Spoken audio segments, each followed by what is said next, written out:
नमस्कार। मैं कमलेश कबीर आपका एक बार फिर स्वागत करता हूं इस नए एपिसोड में। संसद का सत्र और वंदे मातरम पर बहस। उसी वक्त हमने एक वीडियो बनाया था जी.आर. स्वामीनाथन, जो मद्रास या हम कहें कि मद्रोई हाई कोर्ट में जस्टिस है। उनका एक फैसला जो हिंदुओं के हक में दिया गया, और आपको पता ही होगा वो फैसला था तिरुपुरकुंदरम पहाड़ी के ऊपर एक मंदिर और मस्जिद का। अब आपको पता ही होगा कि मंदिरों के आसपास किस तरीके से अवैध निर्माण किए जाते हैं और मस्जिदें बनाई जाती है। और मस्जिदें बनाने के बाद धीरे धीरे आपको पता ही है कि सांप्रदायिक सौहार्द बिगड़ने के नाम पर एक अलग से खेल खेला जाता है। अब ऐसा ही जो है वो इस तमिलनाडु में, और तमिलनाडु में अगर आप देखोगे तो एम के स्टालिन की पार्टी डीएमके जब से सत्ता में आई है उसके बाद से ही हिंदुओं के साथ किस तरीके से खेल खेला जा रहा है, जबकि दक्षिण भारत में सनातन का गढ़ माना जाता है तमिलनाडु को। तो मंदिरों की 5 लाख एकड़ से ज्यादा जो जमीन है उसमें से लगभग 44,000 एकड़ के ऊपर सरकारी कब्जा, एक तरीके से हम कह सकते हैं डीएमके पार्टी का कब्जा। इसके अलावा किस तरीके से प्राचीन मूर्तियां जो 1000 से 15 साल 2000 साल पुरानी मूर्तियां थी उनको मंदिरों से रातों रात गायब किए गए, और उसमें कुछ मंत्रियों के नाम भी थे, और वही मूर्तियां बाद में मिलती है कैलिफोर्निया और वाशिंगटन डीसी के म्यूजियम में। और जब कोर्ट उसके ऊपर सरकार से जवाब मांगता है तो जवाब दिया जाता है कि 38 पुलिस थानों में आग लग गई थी, इसलिए दस्तावेज नहीं है। अब आप समझ सकते हैं कि क्या 38 थानों में एक साथ आग लग सकती है? तो किस तरीके का खेल जो है वो तमिलनाडु में खेला जा रहा है, ये इसके कुछ उदाहरण है। अब सवाल यह उठता है कि किसी एक जज का जो फैसला है, उस जज ने फैसला दे दिया, तो उस फैसले के खिलाफ क्या संसद में महाभियोग लाया जा सकता है? पहला और बड़ा सवाल। तो इसका जवाब है बिल्कुल नहीं। आप किसी जज के फैसले से संतुष्ट नहीं है तो आप उसको ऊपरी अदालत में चैलेंज कर सकते हैं। आप उसके खिलाफ महाभियोग नहीं ला सकते। महाभियोग तभी ला सकते हैं जब वो भ्रष्टाचार में लिप्त हो। लेकिन यशवंत वर्मा, विपक्ष ने कितनी लड़ाई लड़ी महाभियोग लाने के लिए या यशवंत वर्मा को हटाने के लिए, जिसके घर पर नोटों का बंडल मिला। अब यहां पर आपको जी.आर. स्वामीनाथन के खिलाफ महाभियोग लाने के लिए जो प्रक्रिया होती है उसमें कितने सांसदों का, लगभग जो है वो 50 सांसदों के सिग्नेचर होने चाहिए। अब ऐसे में ताज्जुब की बात है कि डीएमके के साथ समाजवादी पार्टी वो समझ में आता है, लेकिन शिवसेना उसके सांसदों ने भी हस्ताक्षर किए।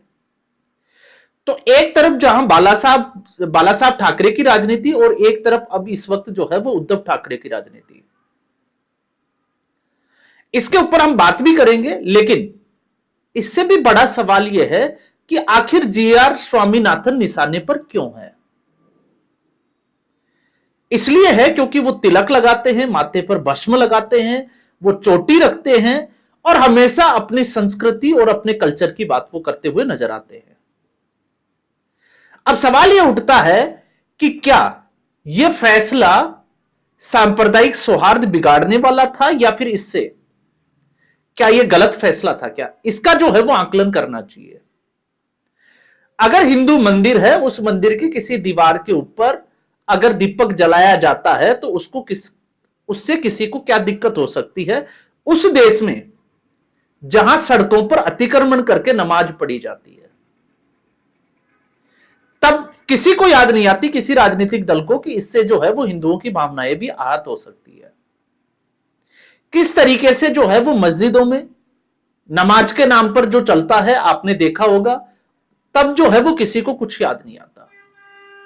बकरी ईद के ऊपर सड़कों के ऊपर खड़े करके बकरों को काटा जाता है और सड़कों के ऊपर खून बहता है, तब जो है वो किसी भी राजनीतिक दल को, क्योंकि उनका वोट बैंक खिसकने का डर लगता है। अब ऐसी स्थिति में सवाल यह उठता है कि आखिर मुस्लिम तुष्टीकरण के बहाने इस देश में राजनीतिक दलों ने कितना बंटाधार किया।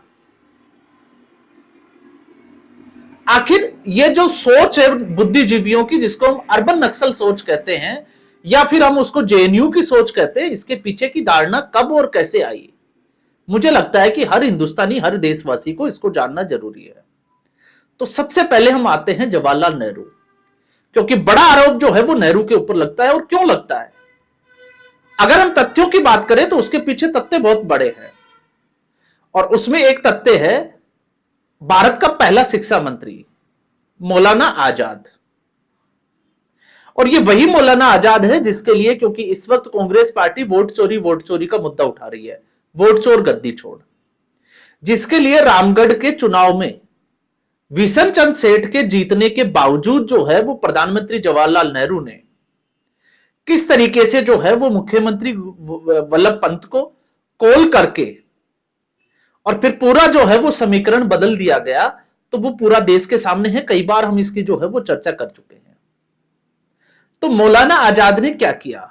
मौलाना आजाद और मुस्लिम तुष्टीकरण कांग्रेस का आज भी इस देश की मानसिकता के ऊपर भारी पड़ता है। आप छोड़ दीजिए वंदे मातरम को, क्योंकि वंदे मातरम भी उसी कड़ी का एक हिस्सा है। और वंदे मातरम पूरा क्यों नहीं पढ़ाया जाता, उसके साथ में कुछ चीजों को और ऐड करता हूं। भारतीय संस्कृति का जो इतिहास पढ़ाया जाता है वो उसमें सिंधु घाटी सभ्यता से शुरुआत की जाती है, जबकि इतिहास इससे पुराना है। हमारी संस्कृति का इतिहास शुरू होता है सरयू तट से, सरयू नदी के किनारे से। और सरयू नदी के किनारे से जब हमारा इतिहास शुरू होता है तो फिर वो शुरू होता है भगवान राम से, लेकिन उसको हमें नहीं पढ़ाया जाता, क्योंकि वहां पर उसी तट के ऊपर महर्षि मनु, जिनको पूर्ण मनुष्य होने का आभास हुआ, और फिर उसके बाद में हमारी जो है वो विचारधारा आगे बढ़ी। तो उस विचारधारा को हटा दिया गया। इसलिए आज कोई भी सनातन की बात करता है तो उसको उसके ऊपर मनुवादी होने के आरोप लगाए जाते हैं, उसके ऊपर ब्राह्मणवाद के आरोप लगाए जाते हैं। पढ़ाया नहीं जाता, आरोप लगाया जाता है। उसके बाद थोड़ा आप आगे बढ़िए, रामायण और महाभारत, जिसमें भगवान राम और श्री कृष्ण, इनको अगर एक तरीके से देखें तो रामायण और महाभारत ये हमारे ग्रंथ है, पवित्र ग्रंथ हिंदुओं के, जिसको धार्मिक ग्रंथ का दर्जा दिया गया। लेकिन इस संस्कृति का इतिहास जो है वो भुलाया गया, क्योंकि रामायण और महाभारत, कुरुक्षेत्र, इंद्रप्रस्थ जो आज की दिल्ली है, ये क्यों नहीं पढ़ाया जाता? पवित्र ग्रंथ या हम कहें कि धार्मिक ग्रंथ होने के नाते क्या ये हमारा इतिहास नहीं है? तो क्या इसको नहीं पढ़ाना चाहिए? लेकिन इसको नहीं पढ़ाया जाता। इसके साथ में मान लेते हैं ये तो बहुत पुरानी बातें हैं, सिखों के 10 गुरु, और 10 गुरु जो हुए, जिसमें गुरु गोविंद सिंह जी हो, चाहे फिर आप जो है वो तेग बहादुर जी हो, आखिर इसका इतिहास जो है वो देश के हर हिस्से में क्यों नहीं पढ़ाया जाता? क्योंकि अगर इसका इतिहास पढ़ाया जाएगा, सिखों के 10 गुरुओं का इतिहास पढ़ाया जाएगा, तो फिर मुगल जो है वो कमजोर नजर आएंगे, वो आक्रांता नजर आएंगे, वो पापी नजर आएंगे। इसलिए उसको छुपाया गया, और ये मौलाना आजाद ने बड़ी चालाकी से किया, ठीक जैसे हमारे रामायण और महाभारत को उठाया गया। अब उसके बाद में आज के विद्वान उसके अलग आते हैं, मैं उसमें भी आऊंगा। फिर उसके बाद में अगर आप देखो तो सिकंदर को महान बताया जाता है कि सिकंदर जो है वो दुनिया जीतने निकला था, लेकिन उसके रास्ते में एक सम्राट आया पोरस, उस पोरस को नहीं पढ़ाया जाता। क्यों? क्योंकि वो भारतीय संस्कृति का हिस्सा थे। कि सिकंदर को किसने रोका? सम्राट पोरस ने। लेकिन मंगोलों से को जो है वो किसने रोका? अलाउद्दीन खिलजी ने। ये हमारे उस इतिहास में डाला गया ताकि हम ये समझे कि मुगल जो है वो बड़े, जिसको हम कहे कि मजबूत थे, बड़े सम्राट थे, महान थे, इस तरीके की विचारधारा डालने के लिए। आगे अगर हम बढ़े तो आप देखो, बाबर से लेकर औरंगजेब तक हर व्यक्ति के नाम से, हर मुगल बादशाह के नाम से एक अध्याय हमें पढ़ाया जाता है। लेकिन जिसकी हम बात कर रहे थे कि इस देश में ऐसे बहुत से जो है वो शासक हुए, सम्राट हुए, जिनका नाम तक नहीं लिया जाता। और जब मैं उद्धव ठाकरे की बात करता हूं कि उद्धव ठाकरे ने इस महाभियोग का जो हस्ताक्षर करके जो दिया गया संसद में, उसके ऊपर हस्ताक्षर किए, तो वो भूल जाते हैं कि इसके अलावा नाना फडणवीस, बाजीराव पेशवा, इसके अलावा तुकोजी होलकर, ये तो महाराष्ट्र की धरती से ही थे। आखिर इनको क्यों नहीं पढ़ाया जाता? इसके लिए तो कभी जो है वो आवाज उठाते हुए नजर नहीं आते, जबकि इनको पढ़ाया जाना चाहिए था, लेकिन नहीं पढ़ाया जाता। उसके बाद में अगर आप देखोगे तो मुगलों के इतिहास के साथ किस तरीके से छेड़छाड़ की गई। मुगलों का इतिहास जब आप पढ़ोगे हमारे इस एनसीईआरटी के सिलेबस में, जिसको मौलाना आजाद ने तैयार किया था, उसमें 1707 से लेकर 1757 का इतिहास पूरी तरीके से गायब कर दिया गया, क्योंकि यह ऐसा वक्त था जब मुगलों ने अपना साम्राज्य जो है वो मराठों के साम्राज्य में मिला दिया था, समर्पण कर दिया था। बाजीराव पेशवा 1727, आप उसको जो है वो भूल नहीं सकते। लेकिन ये कितना पढ़ाया जाता है? जब अंग्रेज आए उससे पहले मुगल जो है वो कितने कमजोर हो गए थे और उनकी क्या स्थिति थी, वो इतिहास कहां है? कभी वक्त लगे तो मुझे लगता है कि हर व्यक्ति को उसको ढूंढना चाहिए, उसको पढ़ना चाहिए कि ऐसा उस इतिहास में था क्या, ये कितने कमजोर थे, लेकिन वो हमें नहीं पढ़ाया जाता। इसके अलावा अगर हम देखें तो ये जो मराठा और गलत इतिहास कैसे पढ़ाया जाता है कि भारत जो है वो अंग्रेजों का गुलाम था। गुलाम नहीं था, उपनिवेश था, 129 साल के आसपास तक का। लेकिन इसको 200 साल तक खींचा जाता है उस मुगलों की जो इतिहास है उसको ढकने के लिए, 50 साल का उस इतिहास को।